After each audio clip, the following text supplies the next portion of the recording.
Leg swollen అయ్యింది, red అయ్యింది, ముట్టుకొని వేడిగా ఉంది, ఫీవర్ ఉంది, ఎస్పెషల్లీ ఒక డయాబెటిక్ పర్సన్ అంటే ఇది ఇగ్నోర్ చేయకండి. దీన్ని సెల్యులైటిస్ ఉండొచ్చు. దీని ట్రీట్మెంట్ ఫస్ట్ హాస్పిటల్లో చూపించాలి మీరు, అండ్ యాంటీబయాటిక్ త్రూ స్టార్ట్ చేయాలి. కానీ ఆ ట్రీట్మెంట్ని మానిటర్ చేస్తుండాలి. అంటే యాంటీబయాటిక్ రెస్పాన్స్ ఎట్లా ఉంది, మనకు తగ్గుతుందా, ఇంకెక్కువ అవుతుందా, యాబ్సెస్ ఏమైనా ఫామ్ అవుతుందా, దాని ప్రకారంగా మనం ట్రీట్మెంట్ని చేంజ్ చేసుకోవాలి.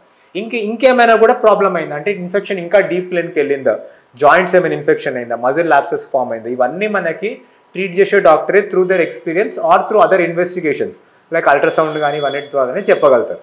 ఇంకొకటి ప్రాసెస్ ఏంటి అంటే సమ్టైమ్స్ డీప్ వెయిన్ థ్రాంబోసిస్ అనేది అవుతుంది. వెయిన్స్ వల్ల బ్లడ్ క్లాట్స్ కాగలితే అది కూడా మనకి సెల్యులైటిస్ లెక్కనే ప్రజెంట్ చేయగలరు. సో అటువంటి ఫీచర్స్ కూడా ఏమైనా ఉన్నాయా కూడా మీ డాక్టర్ చూసి మీకు దానికి రిస్క్ ఫ్యాక్టర్స్ ఏమైనా ఉన్నాయా, దాన్ని ఏమైనా ట్రీట్ చేయాలా. అండ్ ఇక్కడ డీప్ వెయిన్ థ్రాంబోసిస్ అనేది చాలా మేజర్ ఇష్యూ కాజ్ చేయగలుగుతుంది. ఆ వెయిన్స్లోకి వెళ్ళి బ్లడ్ క్లాట్స్ వెళ్ళి లంగ్కి వెళ్ళి మనకి థ్రాంబో ఎంబాలిజం కాజ్ చేయగలుగుతాయి. సో ఇవన్నీ ఐడెంటిఫై చేయాలి అంటే మీ డాక్టర్ చూసి చెప్తారు. కానీ మీకు ఏదైనా పేషెంట్కి మీకు తెలిసిన వాళ్ళకి లెగ్ స్వెల్లింగ్ అయింది, రెడ్నెస్ అయింది, లోకల్గా వాముతుంది అంటే ఇగ్నోర్ చేయకండి, ఇమీడియట్గా హాస్పిటల్ తీసుకురండి.